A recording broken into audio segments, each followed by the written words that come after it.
Welcome to the channel, Reverend Dr. Jason W. Morrison, theologist, New South Wales, Australia. Thank you for joining me. Let's see what we can do. When you come out of a relationship, the best advice anybody can give you, I believe, is to go straight into processing your part in the breakup.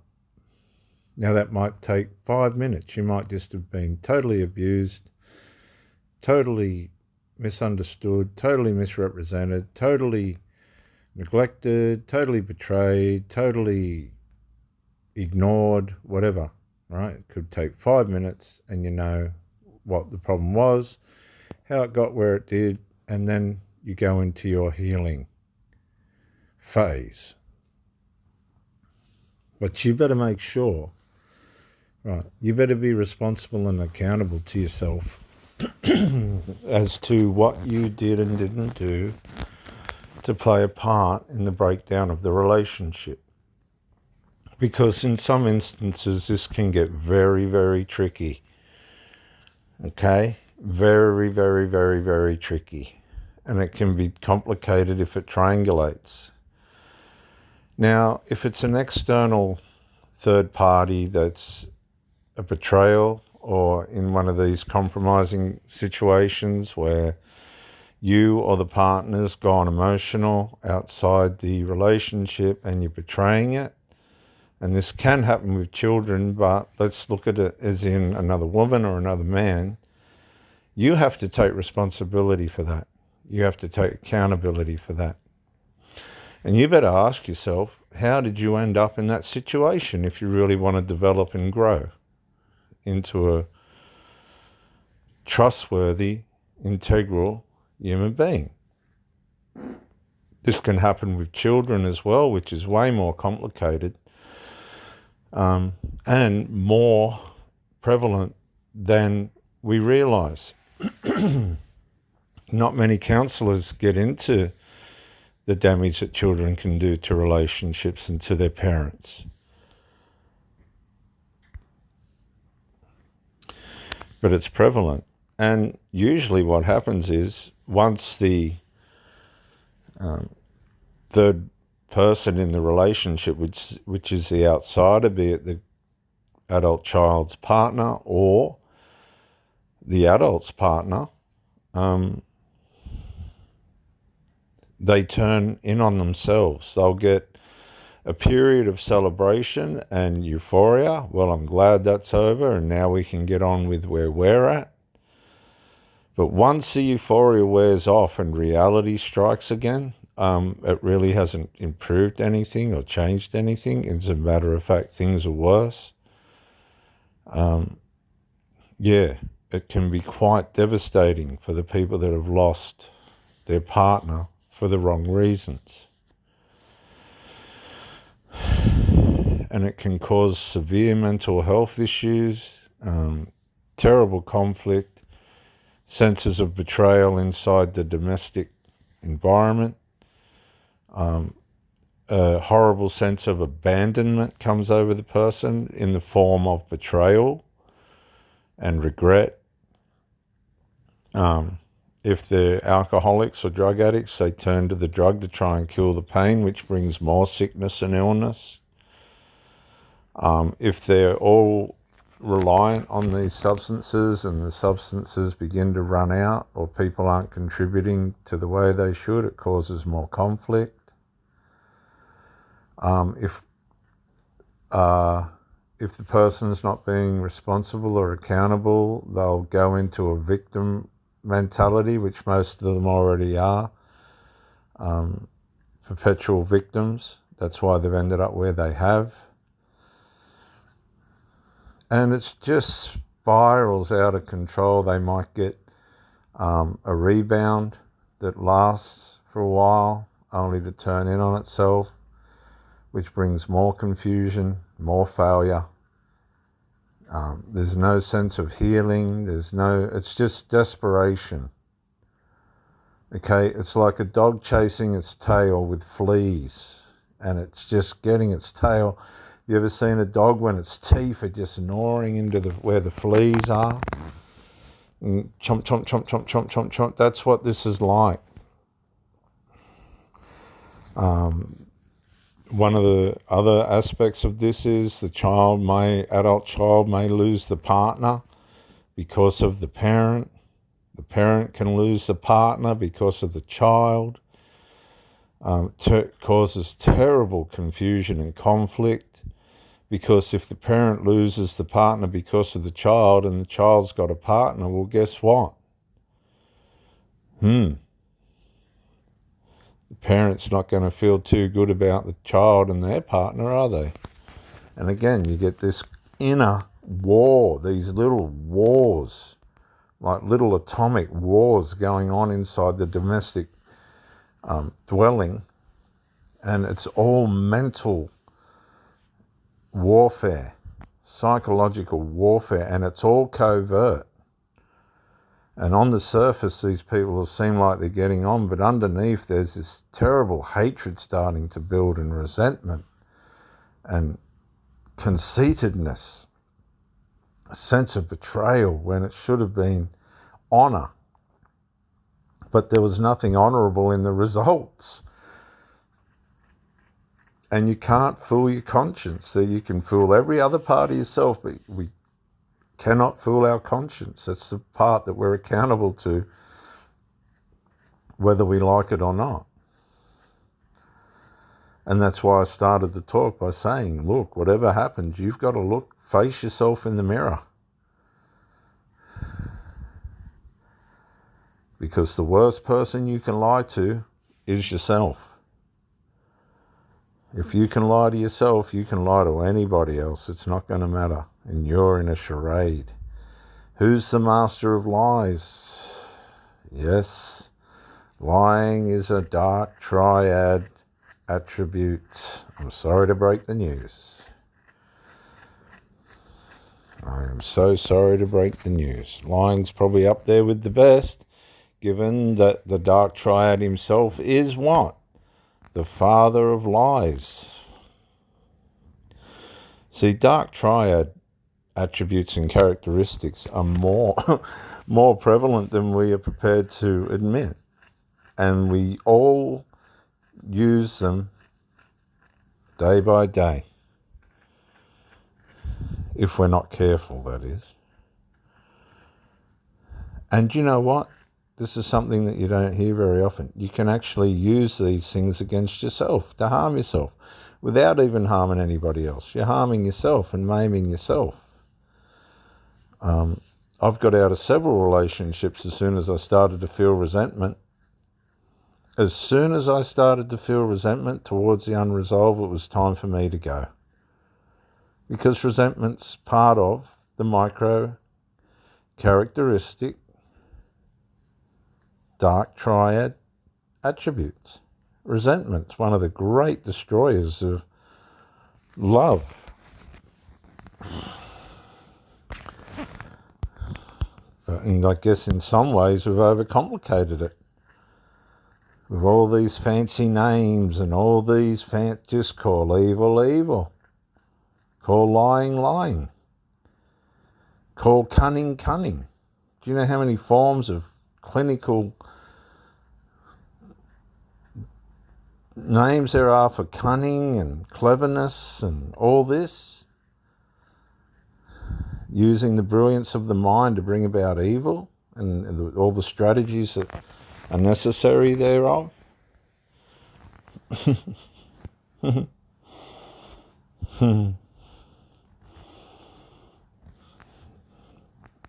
Dark triad, micro-characteristic dark triad attributes are prevalent through our societies today, and a lot of people are hiding behind a perpetual victim mentality, yet they're as evil as you can get.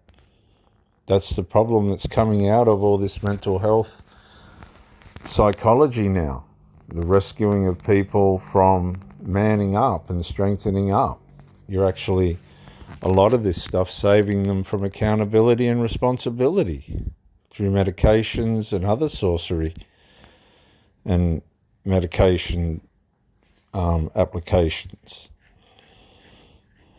Mix that with alcohol and dope. You got a nice concoction going on inside that person. Guess what the devil ordered? That's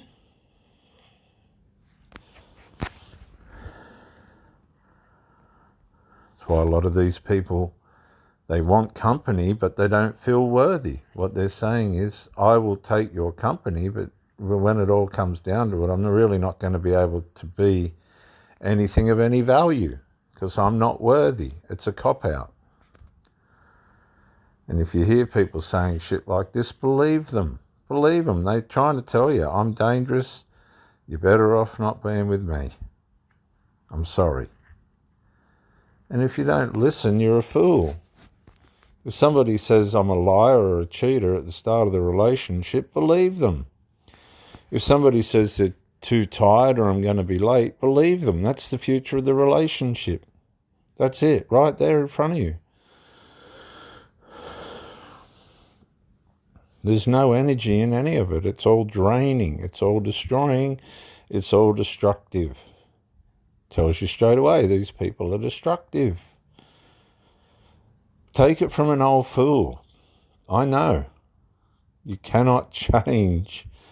And how dare you think you can change somebody's habits and the way in which they are. It's rude, selfish and intrusive on our part, or anybody's part that thinks they are going to be able to.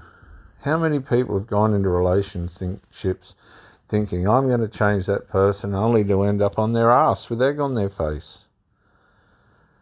Different to a dog scraping its ass along the grass with its legs up, back legs. I'm sorry, I know that sounds terrible, but that's all it is. You're wasting your time. Absolutely wasting your time.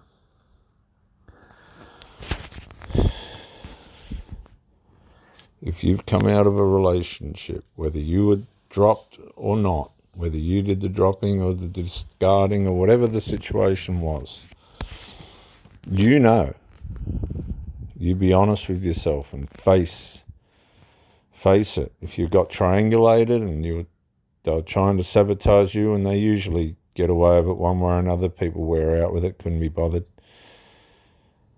Walk away clear-minded. You cannot subject yourself to the delusions of these people. They will try and delude you, try and deceive you to justify their position of not wanting you there. Just watch. Just watch and see what happens. You'll work out who's where and what's what. Just don't waste too much time doing it. See, you've got the people that make the accusations and you've got the people that are actually there with you. Okay? And if your partner's falling for a delusion, that person's dangerous anyway. If something big happens, you're going to need them on side. They ain't going to be on your side.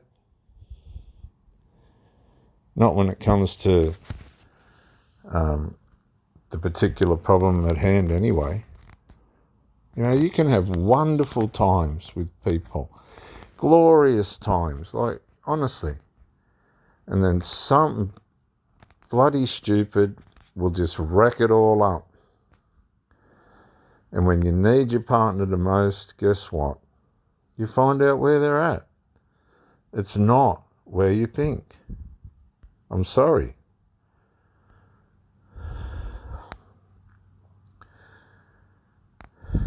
And it's sad, isn't it? It's very sad. Just heal, count your losses,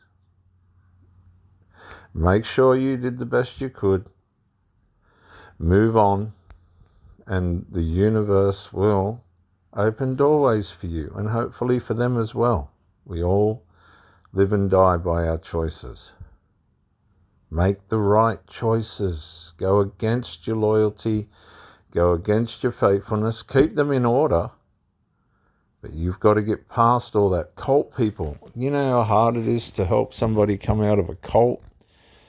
You can get them physically out, but they may never mentally come out of that bondage that the cults put on them. They go so deep And that happens to people in relationships. You know, it happens. Some people never come back from their loyalty and devotion to that person. I've seen it in the mental homes. I've heard them on the phones. I love you, please come back to me. No, it's terrible, it's heartbreaking. It really is. It's all over the place today. You need to really have the arts of discernment and spiritual warfare and try everything you can to keep things in order. But if it's slipping out of your grip, you got to let people go. As soon as you start feeling the micro characteristic dark triad attributes starting to work in you, hate, sadness, unrest, a lack of patience, tolerance is gone, self-control starting to go, you got to get out. It's not a good situation. That's how you measure whether you should stay or not, by the way it's working inside of you. Your body will signal to you. Your mind will signal to you. And if you want to numb that out, you're a fool.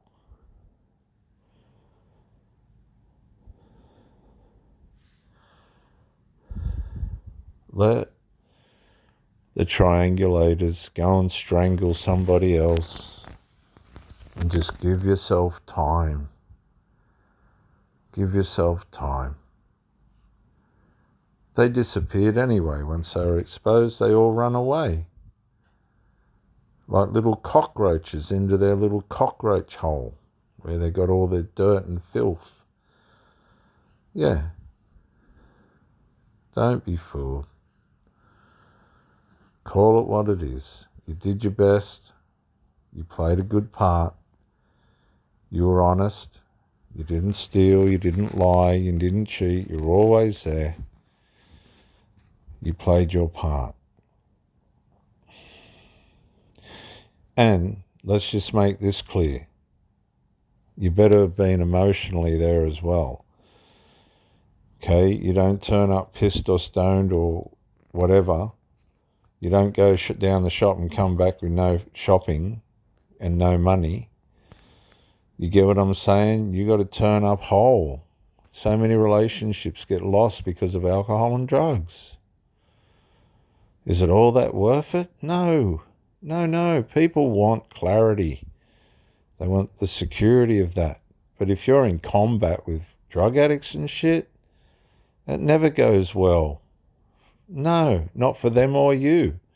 More so them, because if they stay on that carousel, man, there's just people laying in the dirt all around it.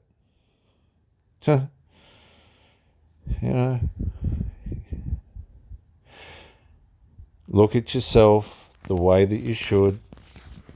Measure your performance. Be honest with yourself. And heal. You've got to heal before you build. DS1 Ross says that. You got to heal before you build. Give yourself time. Be clear. God will heal you. The Holy Spirit will heal you. That was his promise. He will, even if you can't tell he's healing you. But give him room to be able to do it. Don't resist his Spirit. He is always there for all of us, because there's no partiality with him. So if he's helping your partner, even if they did wrong, that's not your business. That's God's business. He's in the business of healing people, whether we like it or not. You just concentrate on yourself and get ready for the next part that life has to offer you. Reverend Dr. Jason W. Morrison, theologist. Bye for now.